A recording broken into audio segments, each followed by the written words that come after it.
الحمد لله الحمد لله الذي هدانا لهذا وما كنا لنهتدي لولا أن هدانا الله لقد جاءت رسل ربنا بالحق صلوات الله وسلامه على سيدنا محمد وعلى آله وصحبه وبارك وسلم تسليما كثيرا كثيرا.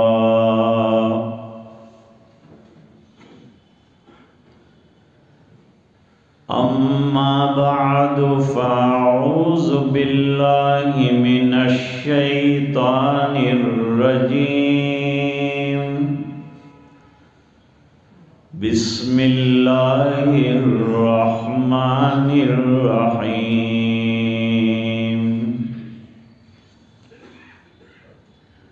إن هذا القرآن يهدي للتي هي أقوم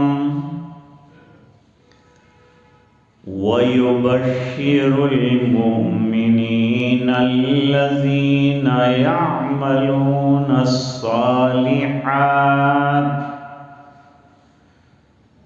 أن لهم أجرا كبيرا. صدق الله العظيم. اللهم صل على سيدنا محمد وعلى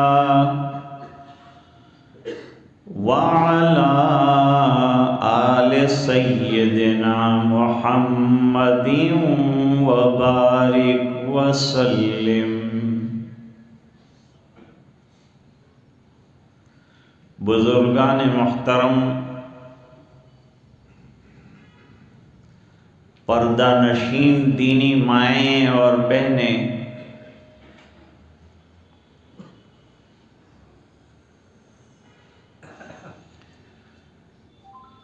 ابھی ہمارے سامنے 3 حفاظ قرآن نے قرآن کریم کی حفظ کی تکمیل کی.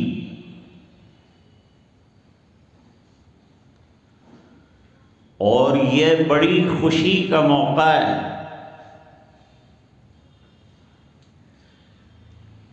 کہ ان نونہالوں کے سینوں کو اللہ تعالیٰ نے اپنے کلام پاک کے ذریعے سے منور کر دیا ہے. اللہ کرے کہ ہمارے گھر گھر میں حافظ پیدا ہو جائے.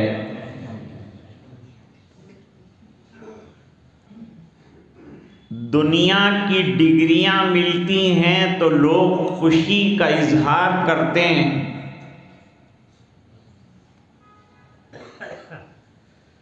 دنیا کی کتابیں ہیں ختم ہو جانے والی ہیں، آؤٹ آف ڈیٹ ہو جانے والی ہیں.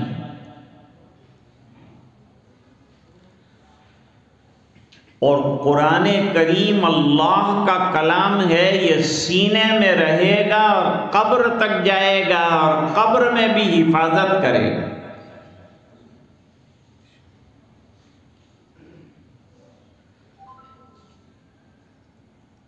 قرآن کریم کا پڑھنا ثواب، یاد کرنا ثواب، دیکھنا ثواب، لکھنا ثواب، اٹھانا ثواب.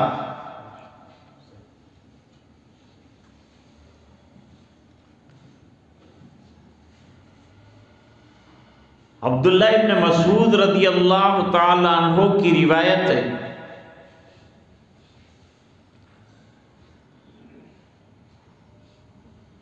نبی کریم صلی اللہ علیہ وسلم نے ارشاد فرمایا،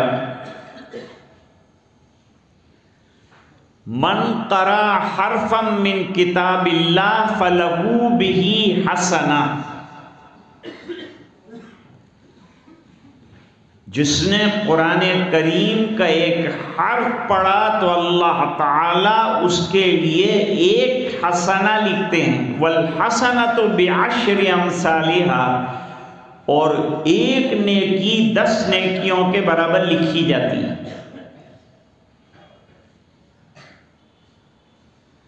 پھر آگے سرکار نے فرمایا، لا اقول الف لام میم حرف، میں یہ نہیں کہتا کہ الف لام میم ایک حرف ہے، الف لام میم حروف مقطعات میں سے، اور اس کی مراد اور اس کا معنی صرف اللہ کو معلوم ہے۔ اس لیے صاحب جلالین لکھتے ہیں، اللہ اعلم بمرادہ بذالک،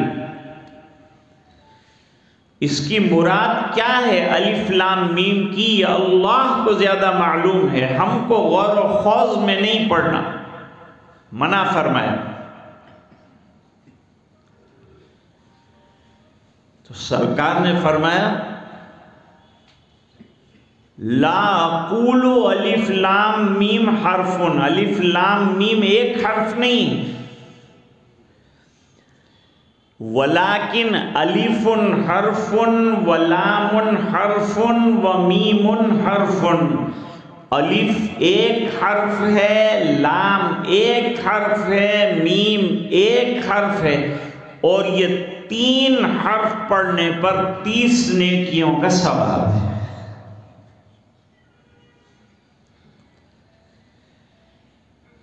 آج کل مسلمانوں کا کوئی گھر ایسا نہیں ہوگا کہ جہاں 2 چیزیں نہ ہوں، بلکہ 3 چیزیں نہ ہوں،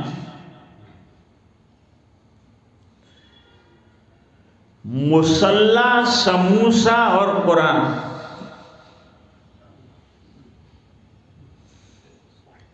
ہم بیرونی ممالک میں گئے، وہاں بھی سموسے تیار تھے۔ حضرت حکیم الاسلام رحمت اللہ علیہ فرماتے تھے کہ گجراتی مسلمان جہاں بھی گیا وہاں مصلی اور سموسہ لے کے گیا ہے، دسترخوان پر حاضر۔ اور مسلمان دنیا کے جن خطوں میں پہنچے ہیں، خاص طور سے گجرات کے مسلمان، انہوں نے وہاں مساجد قائم کی ہے، برطانیہ میں، کینیڈا میں، امریکہ میں، بارباڈوس میں، گراناڈا میں، پاناما میں، اور نماز بڑی عبادت ہے۔ اللہ تعالیٰ قرآن میں فرماتے ہیں، وَأَقِمِ الصَّلَاةَ طَرَفَيِ النَّهَارِ وَزُلَفًا مِّنَ اللَّيْلِ إِنَّ الْحَسَنَاتِ يُذْهِبْنَ السَّيِّئَاتِ ذَلِكَ ذِكْرَىٰ لِلذَّاكِرِينَ۔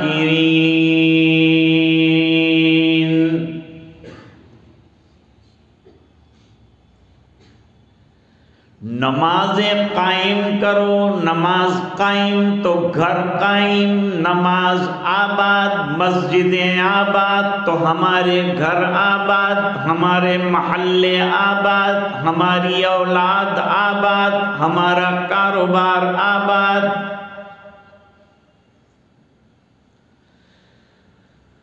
فرمایا دن کے دونوں حصوں میں اور رات کو نمازیں قائم کرو، یعنی 5 وقتہ نمازیں قائم کرو۔ مفسرین فرماتے ہیں آیت میں 5 نمازوں کو شامل کر لیا گیا۔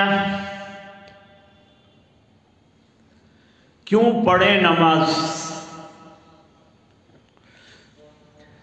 فرماتے ہیں یذہبن السیئات، نماز سیئات کو اور برائیوں کو اور چھوٹے گناہوں کو مٹا دیتی ہے۔ اور ہم رات دن گناہ کرتے ہیں، گناہ مٹانے کی ضرورت ہے تو نماز پڑھیے۔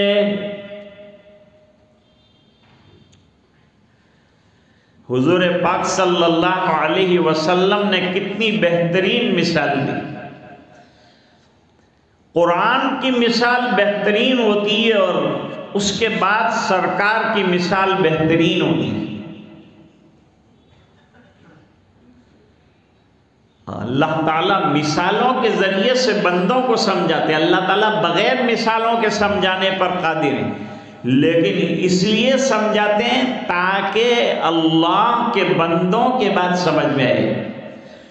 وَتِلْكَ الْأَمْثَالُ نَضْرِبُهَا لِلنَّاسِ لَعَلَّهُمْ يَتَفَكَّرُونَ۔ یہ مثالیں ہم اس لیے بیان کرتے ہیں تاکہ ایمان والے غور و فکر کریں ان مثالوں میں اور عمل پیرا ہو جائیں۔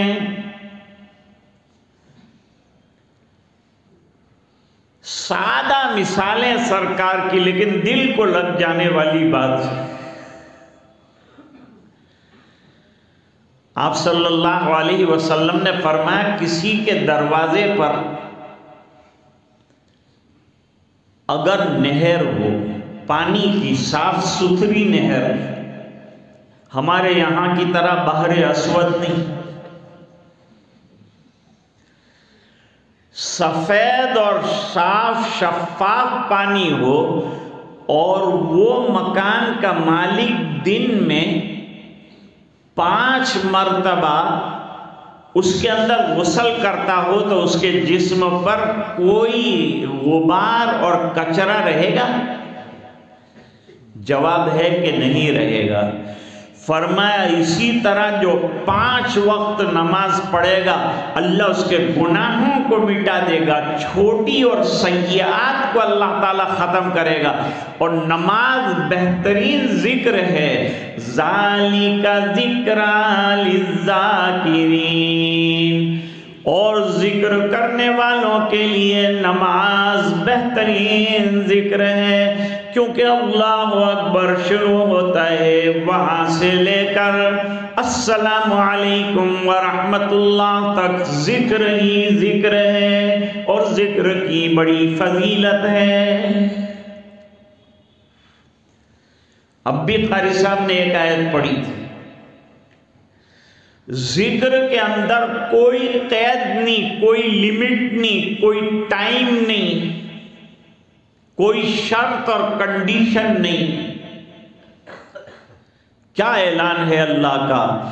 یا ایھا الذین آمنوا اذکروا اللہ ذکرا کثیرا، اے ایمان والو کثرت سے اللہ کو یاد کرو جیسے وہ تمہیں ہر وقت یاد کرتا ہے، تم بھی اسے ہمیشہ یاد کرو۔ اب اگر مجلس ذکر کی قائم کی اور تھوڑی دیر کے لیے اللہ اللہ کر لیا تو کیا برا ہے؟ آج جبکہ دنیا اللہ کا نام لینے کے لیے تیار نہیں، یہ چند نفوس مسجد میں بیٹھ کر اللہ کا نام لیتے ہیں، یہ تو بڑے مبارک لوگ۔ شامل ہوا کرو مولانا کی ذکر کی مجلس میں، میری طرف سے ان کو میں نے ذکر کرانے کی اجازت دی۔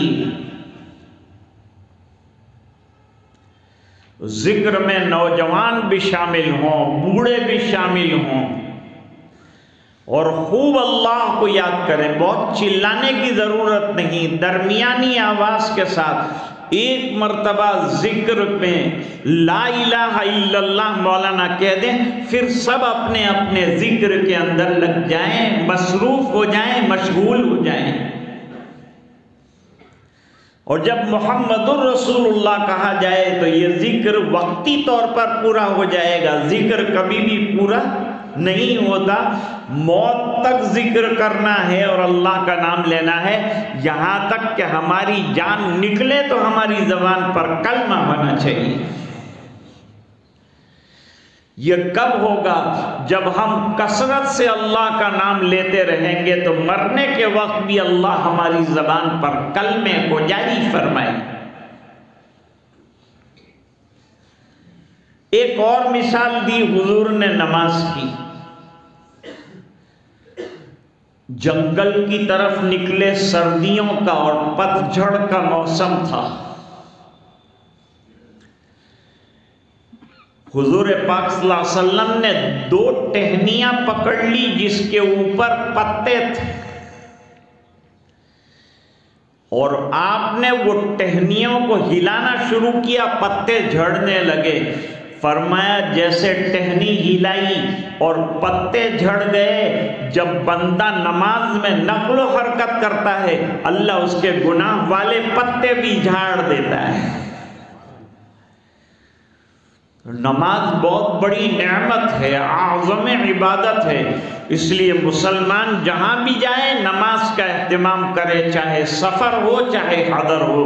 نماز انسان کو انسان بناتا ہے اور ننگا پن اور عریانیت اس کے اندر سے ختم کرتا ہے۔ قرآن کریم میں اللہ تعالیٰ فرماتے ہیں ان الصلاۃ تنہی عن الفحشاء والمنکر، نماز بے حیائی کے کاموں سے روکتی ہے اور گناہوں سے روکتی ہے۔ اگر خشوع و خضوع کے ساتھ نماز پڑھی جائے تو عورت حیا والی بن جائے گی، پردے والی بن جائے گی، فیشن پرستی چھوڑ دے گی، بالوں کو کھلا رکھنا چھوڑ دے گی، ادب والی زندگی گزارے گی، جسم کو چھپا کر رہے گی، جسم پر اچھا لباس حیا والا پہنے گی، اور مرد کی آنکھیں بھی جھک جائے گی، بے حیائیوں سے بچ جائے گا۔ آج دنیا میں کتنی بے حیائی ہے، انتہائی درجے کی بے حیائی موبائل پر سوشل میڈیا میں جاری ہے، ٹیلی ویژن میں جاری ہے، اخباروں کے اندر ننگی عورتوں کی تصویریں آتی ہیں۔ ہماری ماں بہنیں اس سے سبق نہ لیں، یہ سبق لیں کہ ہمیں ایسا ننگا نہیں بننا ہے کہ دنیا کے لوگ ہمارا جسم دیکھیں۔ حدیث شریف میں ایک عجیب واقعہ امام بخاری رحمۃ اللہ علیہ نے ذکر فرمایا ہے۔ حضرت عبداللہ ابن عباس رضی اللہ تعالیٰ عنہ نے عطا ابن ابی رباح، یہ تابعی ہیں، ان سے کہا کہ میں تمہیں ایک عورت دکھاؤں جو جنتی ہے، ایک جنتی عورت دکھاؤں؟ ارے بھائی، دنیا میں رہ کر جنت کی بشارت 10 صحابہ کرام کو حضور پاک صلی اللہ علیہ وسلم نے عطا فرمائی، اور اس کے علاوہ صحابہ کرام کو مختلف موقعوں پر جنت کی بشارتیں سرکار نے دی، لیکن یہ خاتون کو بھی جنت کی بشارت ملی ہے۔ یہ سامنے کالی بڑھیا جو جا رہی ہے، اس کو جنت کی بشارت حضور نے عطا فرمائی۔ تو عطا ابن ابی رباح نے کہا واقعہ کیا ہوا تھا؟ کیسے یہ کالی کا؟ اللہ کے یہاں یہ کالا گورا نہیں دیکھا جاتا، وہاں اعمال دیکھے جاتے ہیں۔ ان اللہ لا ينظر الى صورکم واجسامکم ولکن ينظر الى قلوبکم ونیاتکم۔ اللہ تعالیٰ تمہارے چہرے نہیں دیکھتے، تمہارے ظاہر نہیں دیکھتے، وہ تو تمہاری نیتیں دیکھتے ہیں، تمہارے دل کی صفائی دیکھتے ہیں، اور دل کی صفائیاں بھی ذکر کے ذریعے سے حاصل ہوتی ہیں۔ دل کو صاف کرنا ہو تو اللہ کی یاد کا صابن لگاؤ، انشاءاللہ دل کی کدورتیں دور ہو جائیں گی۔ تو کہا استاد محترم اس کو جنتی کہا گیا کیوں؟ کہا یہ حضور پاک صلی اللہ علیہ وسلم کی خدمت میں حاضر ہوئی اور آقا کی خدمت میں حاضر ہو کر اس نے اپنی ایک بیماری کا تذکرہ کیا۔ یاد رکھو قرآن کریم جو ہے وہ دل کی بیماریوں کا بھی علاج ہے اور جسم کی بیماریوں کا بھی علاج ہے۔ جب ہمارے یہاں بچہ پیدا ہوتا ہے تو اس کی تہنیک کرتے ہیں، کسی بزرگ سے کھجور چبواتے ہیں اور بچے کے تالو پر لگا لیتے ہیں۔ ابھی 1400 سال کے بعد نئی تحقیق یہ آئی ہے کہ بچہ پیدا ہو تو اس کے تالو میں کوئی کیمیکل لگانے سے اس کا دماغ بہت کلیئر ہو جاتا ہے۔ 1400 سال پہلے تحقیق بتائی، اب بیچارے سائنس والے گدھے یہاں پہنچے۔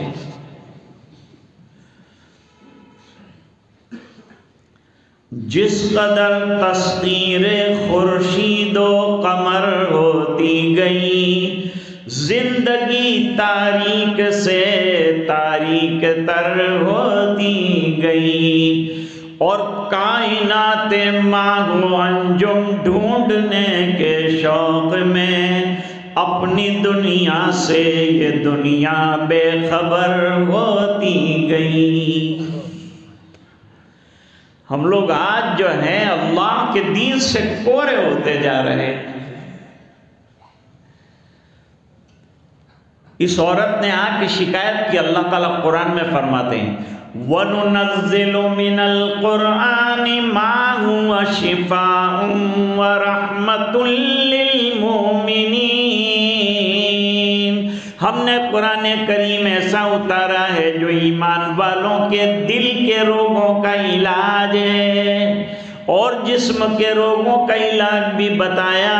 فیہ شفاء للناس، جو شہد استعمال کرے گا اللہ تعالیٰ اس کو شفا عطا فرمائیں گے۔ شہد کے اندر شفا ہونا بتایا اللہ تعالیٰ نے قرآن کریم میں۔ آیو وردک میں اور یونانی میں جتنی دوائیں بنتی ہیں وہ شہد کے بیز میں بنائی جاتی ہیں۔ زیادہ شفا شہد کے ذریعے سے ملتی ہے، پھر طبیعت کے اعتبار سے دوسری دوائیں اندر ملائی جاتی ہیں۔ ایک صحابی آئے حضور کی خدمت میں، حضور میرے بھائی کا پیٹ نرم ہو گیا ہے، اس کو موشن آ رہے ہیں، دست آ رہے ہیں۔ حضور نے فرمایا شہد پلاؤ۔ گیا شہد پلایا تو اور زیادہ دست آنے لگی۔ سرکار اور بھی زیادہ دست آ رہے ہیں، اور شہد پلاؤ، اور پلائے۔ وہ ماننے والے لوگ تھے، ہمارے جیسے ضدی نہیں تھے کہ ایک مرتبہ میں بند نہیں ہوا تو شہد بند کر۔ ہم لوگ تو آرگیمنٹ بہت کرتے، یہ کیوں وہ کیوں، کام کرنے کا وہ کرتے نہیں ہیں۔ چوں اور چیرا بہت کرتے۔ میں کہا کرتا ہوں دروازہ بند کرو اور چوں کی آواز آئے، کھولو تو چوں کی آواز آئے۔ یہ چوں کا اعتراض کیوں ہوا ہے؟ اس کے اندر آئل کی کمی ہے، ہمارے اندر ایمان اور عقیدے کی کمی ہے، اس لیے چوں اور چیرا کرنا۔ پکا عقیدہ صحابہ کرام جیسا ہماری زندگیوں میں آ جائے تو اعتراض نہیں کریں گے، عمل کرتے جائیں گے اور نتیجے پاتے جائیں گے اور پھل حاصل کرتے جائیں گے۔ مانو سنتوں کو تو فائدے ہی فائدے نصیب ہوں گے، نقصان کبھی بھی نہیں ہوگا۔ ایک مسواک کرو 70 فائدے اللہ تعالیٰ عطا فرما۔ سب سے بڑا فائدہ یہ ہے کہ مرنے کے وقت کلمہ یاد آ جائے گا۔ کتنا بڑا فائدہ ہے ایمان والے کے لیے۔ ایک سنت پر عمل کرنے کے کتنے فائدے۔ وہ گیا، اس نے اور شہد پلایا، دست اور بڑھ گئے۔ پھر آیا حضور، دست بڑھ گئے، فرمایا اور پلاؤ۔ جا کے پھر پلایا، پھر بڑھ گئے۔ تیسری مرتبہ آیا اللہ کے رسول، وہ اس کے موشن بند نہیں ہو رہے ہیں اور بھی ہو رہے ہیں۔ حضور پاک صلی اللہ علیہ وسلم نے فرمایا تیرے بھائی کا پیٹ جھوٹا ہے، میرے رب کا کلام سچا ہے۔ کلام میں فرمایا شہد میں شفا ہے، شفا مل کے رہے گی، جا پلا دے شفا ہو جائے گی۔ ہو گئی شفا۔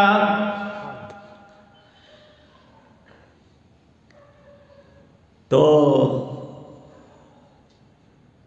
یہ عورت حضور پاک صلی اللہ علیہ وسلم کی خدمت میں حاضر ہوئی۔ اس نے اپنی ایک بیماری کا تذکرہ کیا کہ میں چلتے چلتے بے ہوش ہو کے گر جاتی ہوں۔ مرگی کی ایک بیماری ہوتی ہے، فیٹس کہتے ہیں انگریزی میں،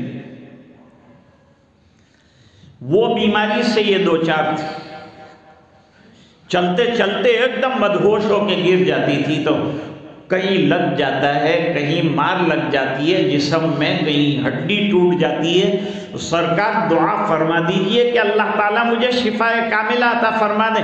کوئی ادھر ادھر کی بات میں نہیں کر رہا ہوں، امام بخاری کی روایت جو ہے وہ ذکر کر رہا ہوں۔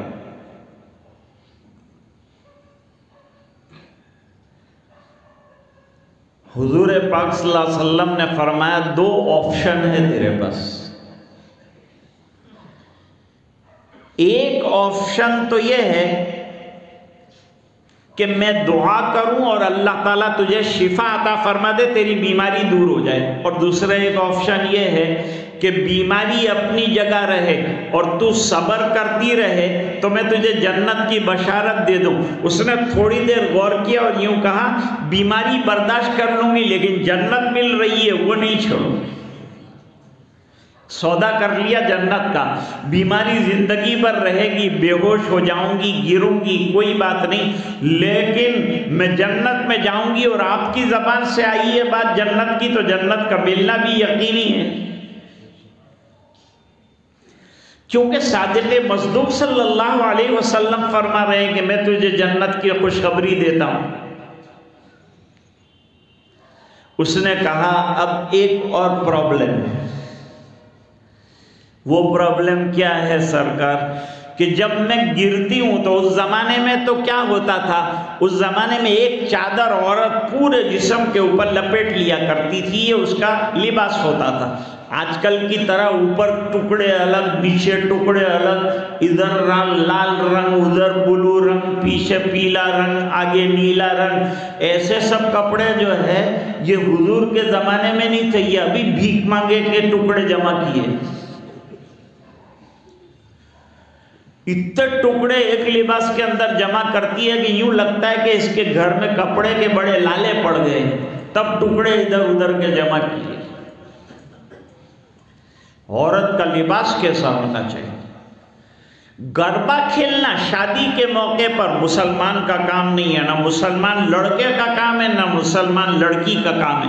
مسلمان لڑکی تو باحیا اور باپردہ ہونی چاہیے، اس کو تو گھر میں ہونا چاہیے اور وہ اپنے جسم کو ایکسپوز کرے، باہر لوگوں کو دکھائے اور لوگ ناچ دیکھیں، یہ مومن لڑکی کی غیرت کے خلاف۔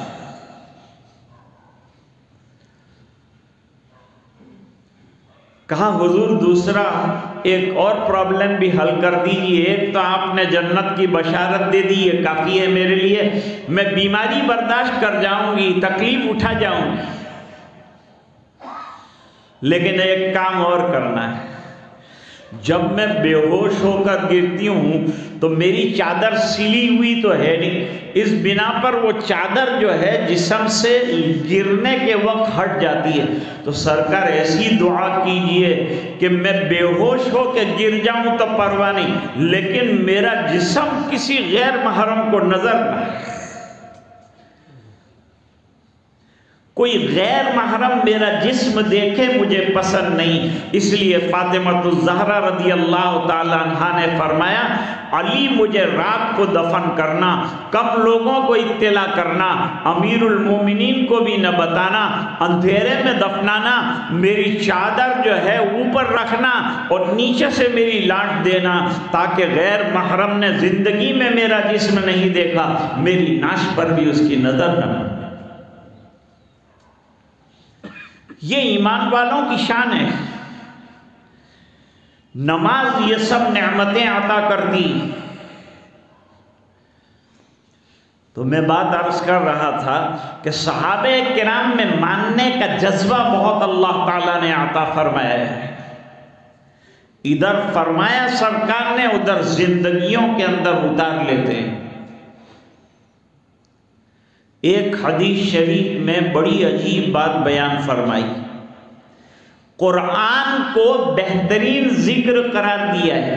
دیکھیے ایک جگہ اللہ تعالیٰ فرماتے ہیں اِنَّا نَحْنُ نَزَّلْنَا الذِّكْرَ وَإِنَّا لَهُ لَحَافِظُونَ، یہ قرآن کریم ہم نے اتارا ہے اور ہم اس کی حفاظت کریں گے، اور جو اس میں چینج کرنا چاہے گا اس کو چینج کر ڈالیں گے، لیکن قرآن کو برقرار رکھیں گے، اس کو چینج نہیں ہونے دیں گے۔ ایسے دنیا کے ہزاروں لوگ چینج ہو کر دنیا سے چلے گئے، لیکن قرآن کریم کا ایک حرف بھی نہیں بدلا۔ لوگوں کو نام بدلنے پڑے، مذہب بدلنے پڑے، لیکن قرآن کریم اپنی جگہ برقرار ہے، نہیں بدلا۔ قرآن بدلنے والا نہیں، کیونکہ اس کی حفاظت ڈائریکٹ اللہ کر رہے ہیں۔ اس میں مولوی کیا کرے گا؟ اس کے اختیار میں تھوڑا ہے کہ 20 آیتیں نکالے اور 30 آیتیں نکالے۔ اس نے تھوڑی آیتیں اندر داخل کی ہے کہ وہ نکال سکتا ہے۔ جس نے داخل کی ہے وہ نکال سکتا ہے۔ اس نے کہا میں اس کو دیکھ رہا ہوں، سیکیورٹی دے رہا ہوں، کون ہے اس کو نکالنے والا؟ دنیا میں لاکھوں حفاظ کے سینے میں قرآن کریم ہے، ایک حرف ادھر کا ادھر نہیں ہو سکتا ہے۔ جو اس کو ادھر ادھر کرنا چاہے گا اس کو اللہ ادھر ادھر کر دے گا۔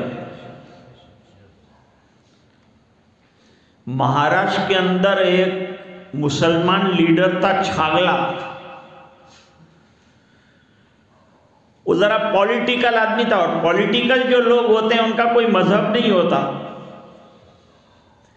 جدھر سے آ ادھر سے لا، ان کا معاملہ ایسا ہوتا ہے۔ دونوں طرف کی ڈھولک بجاتے ہیں، ادھر کی بھی بجائیں گے ادھر کی بھی بجائیں گے۔ ان کی باتوں کا کوئی اعتبار نہیں۔ باتوں کا اعتبار تو علماء کی بات کا اعتبار ہوگا، فقہا کی بات کا اعتبار ہوگا، قرآن کی بات کا اعتبار ہوگا، حدیث کی بات کا اعتبار ہوگا۔ یہ آلو چالو کا تھوڑا ہی ہوگا۔ تو وہ چھاگلا نے ایک مرتبہ تقریر کی کہ مذہب اسلام بہت اچھا ہے۔ ارے بھائی، مذہب اسلام کو تیری تعریف کی ضرورت نہیں ہے، چاند کو ہماری تعریف کی کیا ضرورت ہے؟ ادھر چمکنے والی چیز ہے، پوری دنیا پہ چمکے گا، تم تعریف کرو تو بھی چمکے گا، انی تعریف کرو تو بھی چمکے گا۔ اور میرے سرکار پہ کیچڑ اچھالے گا تو کوئی چاند پر کیچڑ اچھالے گا تو سب سے پہلے اسی کا دامن خراب ہوگا۔ آقا کو کچھ نہیں ہونے والا ہے، 1400 سال ہو گئے، بہت محنتیں کی گئی، آپ کی شان اپنی جگہ برقرار ہے، قرآن کی شان اپنی جگہ برقرار ہے، سیرت مقدسہ چمک رہی ہے، اجالا آ رہا ہے، اور لوگ فائدے اٹھا رہے ہیں۔ مائیکل ہارٹ یہ کرسچن ہے، کرسچن، لیکن عیسیٰ علیہ السلام کا نام لکھنے کے بجائے اپنی 100 بڑے آدمیوں کے تذکرے والی کتاب میں محمد عربی صلی اللہ علیہ وسلم کا نام سب سے پہلے لکھا، اور فرمایا کہ میں بغیر کسی تعصب کے اگر لکھنے پر مجبور ہوا تو محمد عربی کا نام لکھنے پر مجبور ہوگی۔ رخ مصطفیٰ ہے وہ آئینہ کہ ایسا دوسرا آئینہ، نہ ہماری بزم خیال میں، نہ دکان آئینہ ساز میں۔ ایسا تو اللہ نے ہمارے سرکار کو رخ انور عطا فرمایا ہے۔ اس لیے بیچارہ منظر بھوپالی بھی یہ بات کہتا ہے کہ طاقتیں تمہاری ہے اور خدا ہمارا ہے، اور عکس پر نہ اتراؤ، آئینہ ہمارا ہے۔ اللہ تعالیٰ نے ایسا چمکدار دین دیا ہے، قیامت تک اس کو کوئی داغدار نہیں کر سکتا، بلکہ جو زندگیوں میں اپنائے گا اس کا دل بے داغ ہو جائے گا، اس کا سینہ بے داغ ہو جائے گا۔ اسے پرانی کتاب مت سمجھو، 14,000 سال کے بعد بھی دنیا کو قرآن کی ضرورت ہے۔ جسے فضول سمجھ کر بجھا دیا تم نے، وہی چراغ جلاؤ تو روشنی ہو۔ یہی قرآن کریم کو اپنے سامنے رکھو۔ کیا کہتے ہیں اقبال؟ حرف اورا ریب نے تبدیل نے، آیا شرمندہ تعویل نے۔ اس کا ایک حرف بھی نہ بدلا ہے نہ بدلے گا۔ تو وہ چھاگلا نے تقریر کی تھی، اسلام بہت اچھا مذہب ہے، بہت پسند ہے مجھے، اس میں یوں حقوق بیان کیے ہیں، یوں حقوق، خالی ایک پرابلم میرے کو آتا ہے اس میں۔ کیا پرابلم آتا ہے؟ یہ اس نے تعریف اسی لیے کی کہ اصل میں اس کو پرابلم بتانے کا تھا، اس لیے پہلے لیپا پوتی کر دی، اس کے بعد جو ہے یہ بات کہی۔ ایک پرابلم اس کے اندر ہے کہ ایک مرد کو 4 عورتوں سے شادی کرنے کی اجازت ہے، تو ایک عورت کو 4 مردوں سے شادی کرنے کی اجازت کیوں نہیں؟ تو جیسے یہاں نوجوان نظر آ رہے ہیں، بیٹھے ہیں، ہر مجمع میں ہوتے ہیں اللہ کے بندے، اللہ کے لال ہوتے ہیں، حق والے ہوتے ہیں، حق گو ہوتے ہیں، ہمت والے ہوتے ہیں۔ ایک نوجوان کھڑا ہوا اور اس نے کہا کہ پولیٹیشین صاحب آپ کی بیویاں کتنی ہیں؟ انہوں نے کہا میری ایک ہی نوئی کی بیوی ہے۔ تو کہا ان کے شوہر کتنے ہیں آپ کے کہنے کے مطابق؟ کہا میں اکیلا ہی شوہر ہوں۔ تو کہا کہ آپ کو اگر ضرورت ہو تو اس خدمت کے لیے میں تیار ہوں۔ دوسرے کونے میں سے ایک نے کہا کہ 4 شوہر ہو سکتے ہیں، تو دوسرا شوہر میں بھی بننے کے لیے تیار۔ تیسرے کونے سے تیسرا کھڑا ہوا، پولیٹیشین صاحب کو بھاگنے کے لیے پیر بھی نہیں ملے۔ اللہ تعالیٰ نے ایسا دین عطا فرمایا، تو چھاگلا مرا تو مرنے کے وقت وصیت کی کہ مجھے جلا دینا۔ اچھا، ایسے کچرے کو تو جلا ہی دینا چاہیے، کچرا جلانے کی چیز ہوتی ہے، ایسے کچرے کو جلا دو۔ اب وسیم رضوی نے کہا ہے مجھے جلا دینا، اس کو ڈبل ٹبل آگ کے لکڑے ڈال ڈال کے جلاؤ، ختم کرو اس کو۔ کوئی فرق نہیں پڑتا اسلام کو ایسی بکواس کرنے والوں کی بکواس سے۔ اللہ نے ایسا قرآن کریم ہم کو دیا ہے کہ جو آدمی اس کی راہ راست پر چلے، اللہ کہاں سے کہاں اس کو پہنچا دے۔ ایک حدیث یاد آ گئی، حدیث شریف میں فرمایا پہلی بات تو یہ سمجھو کہ قرآن بہترین ذکر ہے۔ اگر کسی کو اور کوئی ذکر کرنے کا موقع نہیں ملا اور اس نے 5 وقت نمازوں کے اندر تلاوت کی ہے تو یہ ذکر ہے، اور اللہ نے یہ ذکر کو آسان بنایا۔ یہ بچے ابھی عربی نہیں پڑھ رہے ہیں، انہوں نے اردو پڑھا ہے، لیکن قرآن کا معجزہ دیکھیے کہ اللہ تعالیٰ نے ان اردو پڑھنے والے بچوں کی زبان پر عربی زبان کا قرآن جاری کر دیا۔ اِنَّا أَنزَلْنَاهُ قُرْآنًا عَرَبِيًّا لَعَلَّكُمْ تَعْقِلُونَ۔ گھروں میں قرآن کریم کی تلاوت کا مزاج بناؤ۔ اپنی بیٹیوں کو جہیز میں قرآن دو، جہیز دینا ضروری نہیں ہے، لیکن ہر ماں باپ اپنی بیٹی کو شادی کے وقت مصلی بھی دیتے ہیں اور قرآن بھی دیتے ہیں، تو ان کو یہ بھی کہنا چاہیے کہ بیٹی قرآن پڑھتے رہنا، تیرے گھر میں رحمتوں کا نزول ہوگا، تیرے گھر میں سکینہ کا نزول ہوگا، تیرے گھر میں سکون آئے گا، تیرے گھر میں جنات اور بھوت ختم ہو جائیں گے، پرانی چیزیں چلی جائیں گی، اجالا ہو جائے گا۔ قرآن روشن کتاب ہے، ایک چراغ ہے، گھر میں روشن کر لو، اندھیرے کافور ہو جائیں گے۔ یہ حق آئے گا تو باطل چلا جائے گا۔ وَقُلْ جَاءَ الْحَقُّ وَزَهَقَ الْبَاطِلُ إِنَّ الْبَاطِلَ كَانَ زَهُوقًا۔ تو قرآن بہترین ذکر ہے۔ ایک حدیث میں فرمایا کہ اگر کسی کا ذوق یہ ہے کہ وہ کثرت سے قرآن کریم کی تلاوت کرتا ہے، مسجد میں آتا ہے تو تلاوت کرتا ہے، گھر جاتا ہے تو تلاوت کرتا ہے، تلاوت سے اس کو فرصت نہیں ملتی، اتنی فرصت نہیں ملتی کہ یہ ہاتھ اٹھا کر دوسرے لوگ جیسے دعا کر کے اپنے لیے اللہ سے مانگتے ہیں، اس کو مانگنے کا موقع نہیں ملتا، کیونکہ اس کو قرآن کریم میں سے فرصت ہی نہیں ملتی، اس وجہ سے یہ قرآن پڑھتا رہتا ہے۔ تو حدیث شریف میں فرمایا مانگنے والے اور دعا کرنے والوں کو دعا پر جتنا دوں گا، بغیر مانگے قرآن پڑھنے پر میں پڑھنے والے کو اتنا دوں گا۔ یہ ہے حق تعالی شانہ کا وعدہ۔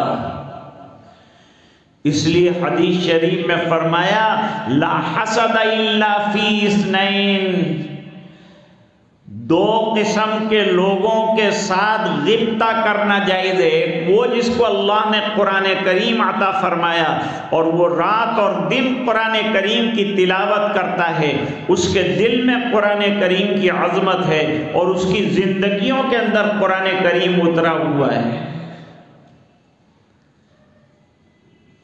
جو حافظ ہو جاتا ہے نا، وہ اللہ کی حفاظت میں چلا جاتا ہے، اللہ کی سیکیورٹی میں چلا جاتا ہے۔ جیسے کو مثال سے سمجھو بات، ایک آدمی نے 1,00,000 روپے کا ہیرا خریدا تو ہیرے کو کائے میں رکھے گا؟ جویلری باکس میں رکھے گا۔ وہ جویلری باکس کو جو ہے لاکر کے اندر رکھا جائے گا اور اس کو 1,00,000 روپے کی ہیرے والی سیکیورٹی دی جائے گی۔ تو سینے میں قرآن لاکھوں روپے والا ہے، جب کسی کے سینے میں آ گیا تو اللہ تعالیٰ وہ سینہ جس میں قرآن آیا ہے اس کی حفاظت کرتے ہیں۔ اب سوچو کہ جس نے اپنی زندگی کے اندر قرآن کریم کو عملی طور پر جاری کر دیا، اللہ اس کی حفاظت نہیں فرمائیں گے؟ موجودہ دور میں لوگ ڈرتے ہیں اور حیران ہوتے ہیں کہ ہمارا کیا ہوگا۔ اللہ ہمارے ساتھ ہوگا، اللہ کی نصرت ہمارے ساتھ ہوگی، شرط یہ ہے کہ اللہ کا وعدہ اور اللہ کا حکم ہم پورا کرنے والے بن جائیں۔ ایک واقعے پر آج کی بات ختم۔ غار ثور میں ہجرت کی اجازت ملنے کے بعد جناب رسول اللہ صلی اللہ علیہ وسلم کے لیے سہولت فرمائی حضرت ابو بکر رضی اللہ تعالیٰ عنہ نے۔ جہاں جہاں سوراخ تھے وہاں بتیاں لگائی، بتیاں، اور سوراخ بند کیے، اور اس کے بعد حضور پاک صلی اللہ علیہ وسلم کے لیے دودھ کا انتظام کیا، سرکار کو دودھ پلایا۔ اور عشق صدیق دیکھیے کہ یوں فرماتے ہیں شرب رسول اللہ صلی اللہ علیہ وسلم، حضور پاک صلی اللہ علیہ وسلم نے دودھ پیا اور میں خوش ہوا، حتیٰ رضیت، یہاں تک کہ میں راضی ہو گیا۔ ہم شادیوں میں جاتے ہیں تو لوگوں کا کھا کے بھی راضی نہیں ہوتے، اور یہاں حضور پی رہے ہیں اور ابو بکر راضی ہو رہے ہیں۔ یہ عشق اور محبت کی بات ہے۔ پروانے کو شمع اور بلبل کو پھول بس، اور صدیق کے لیے خدا کا رسول بس۔ یہ اللہ تعالیٰ نے عشق عطا فرمایا۔ اب اندر گئے، گود میں سرکار کو لٹا دیا، ذرا ادھر ادھر دیکھ رہے ہیں کوئی دشمن حیران تو نہیں کر رہا۔ آنکھیں اوپر گئی تو دیکھا کہ وہ لوگ جو 100 اونٹ انعام کے طور پر یہ دونوں حضرات کے تلاش کرنے والوں کو ملنے والے تھے، وہ لالچی دنیا کے متوالے وہ اوپر آ گئے ہیں، اور اتنے اوپر آئے ہیں کہ خالی اپنے قدموں کو دیکھیں تو وہ حضور کو دیکھ لیں گے اور ابو بکر کو دیکھ لیں گے، اور حضرت ابو بکر گھبرا رہے ہیں کہ میرے نبی کو اگر دیکھ لیا گرفتار کر لیں گے، دین پوری دنیا میں پھیلانا ہے، اتنی بڑی ذمہ داری پوری کیسے ہوگی۔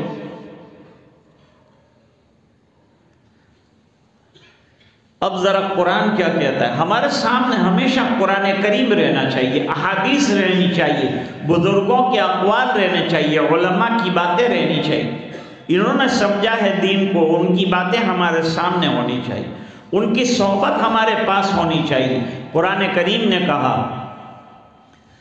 یا ایھا الذین آمنوا اتقوا اللہ وکونوا مع الصادقین، اے ایمان والو اللہ سے ڈرو، اور متقی بننا ہے تو متقیوں کے پاس بیٹھو، اچھوں کے پاس بیٹھو، سچوں کے پاس بیٹھو، تمہاری زندگی میں سچائیاں اور اچھائیاں آ جائیں گی۔ کتنا آسان علاج ہے، تقوی حاصل بھی کرو، تقوی والوں کے پاس بیٹھو گے تو اللہ تعالیٰ تقوی دے دیں گے، جیسے خوشبو والوں کے پاس بیٹھو گے تو آپ کو خوشبو مل جائے گی، کالک والے کے پاس بیٹھیں گے تو کالک نفع میں مل جائے گی۔ اللہ فرماتے ہیں اِلَّا تَنْصُرُوهُ فَقَدْ نَصَرَهُ اللَّهُ، کوئی مدد دین کی نہیں کرے گا تو گھبرانے کی بات نہیں، اللہ اکیلے دین کی مدد فرمائیں گے۔ میرے نبی کی کوئی مدد نہ کرے، اللہ مدد فرمائیں گے۔ یہ تو ایک آیت کا خلاصہ ہوا۔ اِذَا خَرَجَهُ الَّذِينَ كَفَرُوا ثَانِيَ اثْنَيْنِ إِذْ هُمَا فِي الْغَارِ إِذْ يَقُولُ لِصَاحِبِهِ لَا تَحْزَنْ إِنَّ اللَّهَ مَعَنَا۔ خلاصہ گیا، کیا خلاصہ ہوا؟ جب حضرت ابو بکر رضی اللہ تعالیٰ عنہ گھبرائے کہ حضور وہ دیکھ لیں گے ہم گرفتار ہو جائیں گے، فرمایا اللہ ان کو اندھا کر دے گا، ان کو نظر ہی نہیں آئے گا، آنکھیں دیکھتی جب اللہ چاہے۔ ہم سمجھتے ہیں ہم دیکھتے ہیں، ہم نہیں دیکھتے، اللہ جب چاہتا ہے جب دیکھتے ہیں۔ اندھا کر دے گا، ان کی دل کی آنکھوں کو بھی اندھا کر دے گا، ان کی کھوپڑی کی آنکھوں کو بھی اندھا کر دے گا۔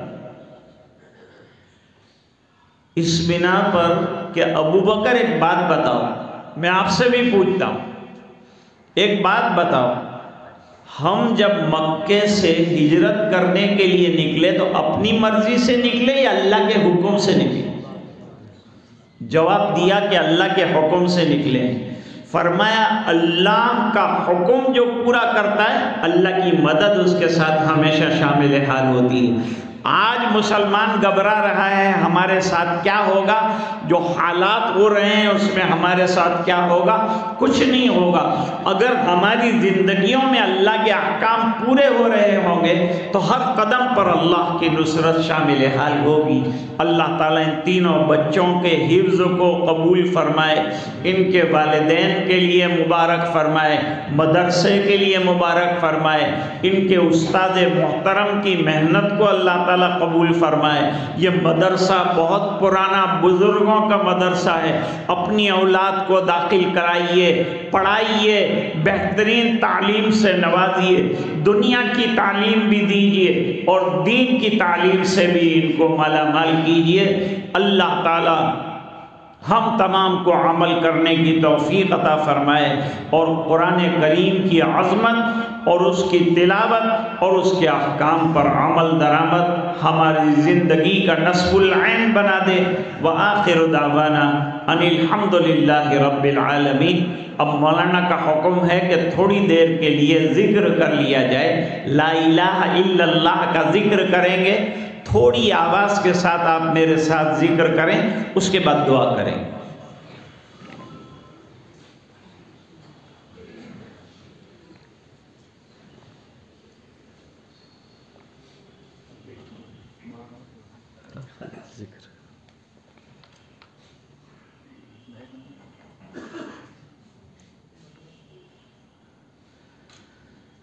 ایک شعر ہوگا پہلے، شعر کے بعد لا الہ الا اللہ کا ذکر ہوگا، اور مولانا فرماتے ہیں مراقبہ بھی کیا جائے۔ مراقبہ کیا ہے؟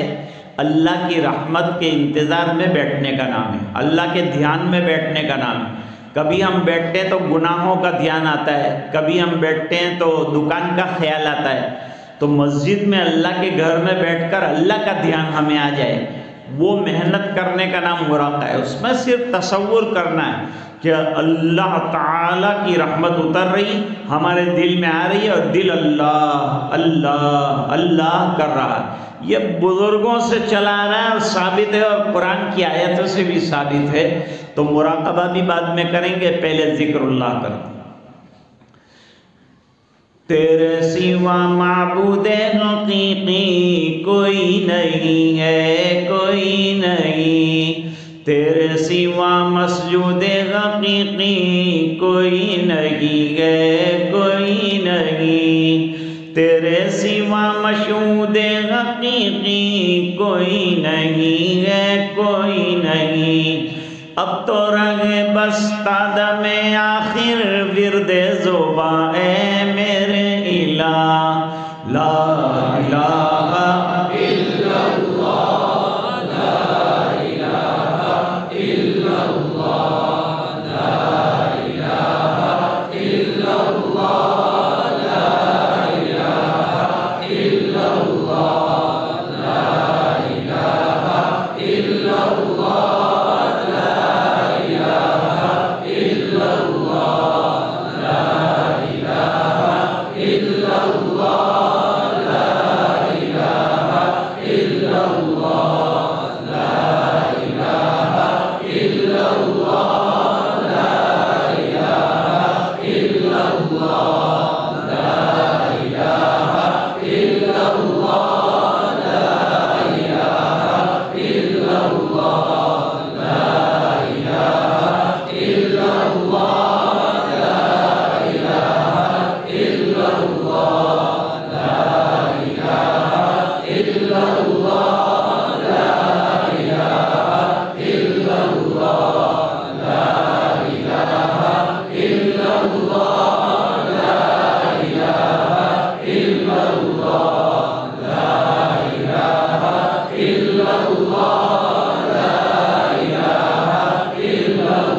مراقبہ اللہ کی رحمت کے انتظار میں اور اللہ کے دھیان میں بیٹھنے کا نام ہے۔ ماں بہنیں بھی مراقبہ کریں، گھر میں روزانہ مراقبہ کریں، چند ساعت کے لیے، چند منٹوں کے لیے۔ آنکھیں بند ہو، سر کو دل کی طرف ذرا سا جھکائیں، صرف تصور کرنا ہے اللہ کی رحمت برس رہی ہے، دل میں سما رہی ہے اور دل کہہ رہا ہے اللہ اللہ اللہ۔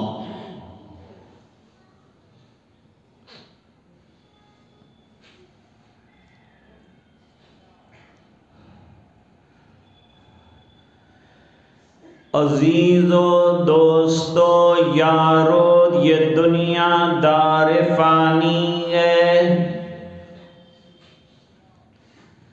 دل اس سے مت لگاؤ تم لحد میں جا بنانی ہے۔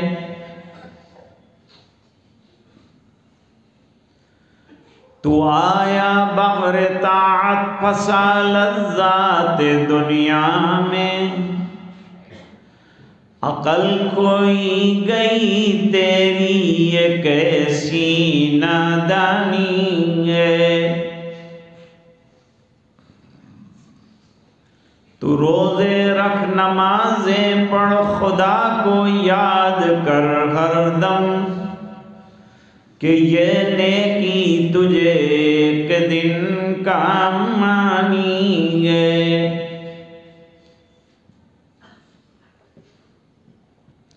مراقبے میں آنکھیں بند ہے تو یہ سوچیں کہ آج کہا گیا تو آنکھیں بند کر لی، ایک دن وہ آئے گا جب آنکھوں پر اختیار ختم ہو جائے گا، آنکھیں خود بخود بند ہو جائیں گی۔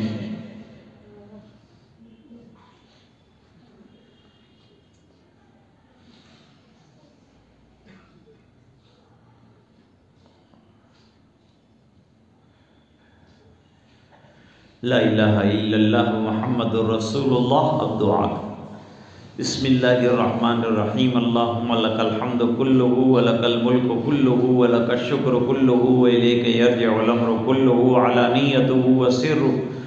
اللہم صلی علی محمد وعلی آل سیدنا محمد وبارک وسلم۔ ربنا آتنا فی الدنیا حسنہ وفی الآخرۃ حسنۃ وقنا عذاب النار وادخلنا الجنۃ مع الابرار یا عزیز یا غفار۔ اللہم اعنا علی تلاوت القرآن و ذکرک و شکرک و حسن عبادت اللہم وفقنا لما تحب و ترضى واجعل آخرتنا خیرا من الاولی اللہم احسن عاقبتنا فی الامور کلہا واجرنا من خزی الدنیا وعذاب الآخرہ اللہم لا تقتلنا بغضبک ولا تہلکنا بعذابک وعافنا قبل ذلك۔ اے اللہ ہمارے گناہوں کو معاف فرما، کوتاہیوں سے درگزر فرما، اپنا فضل اور کرم شامل حال فرما، رحم کے اور کرم کے فیصلے فرما، اپنی رضا دائمی عطا فرما۔ اے اللہ قرآن کی تلاوت کا ذوق عطا فرما، حفاظ کی محنت کو قبول فرما۔ اے اللہ اس مدرسے کو قبول فرما، بانی ببانی کو قبول فرما، ان کی قبر کو نور سے بھر دے، ان کی آل اولاد میں برکتیں عطا فرما۔ اے اللہ اس سلسلہ تفسیر کو جاری ساری فرما، اور اے اللہ تیری یادوں والی زندگی نصیب فرما، ذکر اللہ کی کثرت والی زندگی اللہ، چلتے پھرتے اٹھتے بیٹھتے تیری یاد نصیب فرما۔ اے اللہ معصیات سے ہماری حفاظت فرما، گناہوں سے ہماری حفاظت فرما، نیکیوں کا ذوق ہمیں عطا فرما۔ اے اللہ جوانوں میں جو بہترین صلاحیتیں اے اللہ دین کے لیے استعمال ہونے والی بجا دے، اے اللہ دین کی خدمت کے لیے نوجوانوں کو منظور فرما۔ اے اللہ ان کو دنیا کی ترقیات بھی عطا فرما، دنیا کا ایجوکیشن بھی عطا فرما، اور اے اللہ آخرت کی فکریں بھی عطا فرما، دین کی فکریں بھی عطا فرما، نمازوں کی پابندی بھی عطا فرما، سنتوں کی اتباع بھی نصیب فرما۔ ہم سب کو اللہ حضور پاک صلی اللہ علیہ وسلم کی اتباع نصیب فرما۔ اے اللہ جب تک زندہ رکھے ایمان پر زندہ رکھ، جب دنیا سے جانے کا وقت ہو اے الہ العالمین کلمے کے ساتھ دنیا سے جانا نصیب فرما، ایمان پر خاتمہ نصیب فرما، حسن خاتمہ نصیب فرما۔ جب تک زندہ رکھے ایمان کے ساتھ اور اعمال صالحہ کے ساتھ مسجدوں کو آباد کرنے والی زندگی عطا فرما، ماں بہنوں کو پردے برقع کی توفیق عطا فرما، گھر میں اللہ نمازوں کی پابندی نصیب فرما، عافیت عطا فرما، پورے مجمع کی مغفرت فرما، امت کے ایک ایک فرد کی مغفرت فرما۔ اے اللہ یہ دعائیں اپنے فضل و کرم حبیب پاک صلی اللہ علیہ وسلم کی برکت سے قبول فرما۔ سبحان ربک رب العزت عما یصفون، سلام علی المرسلین والحمد للہ رب العالمین۔ مصافحے کے لیے آپ زحمت نہ فرمائیں، میں سلام کرتا ہوں آپ جواب دے دیں۔ السلام علیکم ورحمۃ اللہ وبرکاتہ، اور میرے لیے جانے کی جگہ بھی دیں۔ چپل آ گئی۔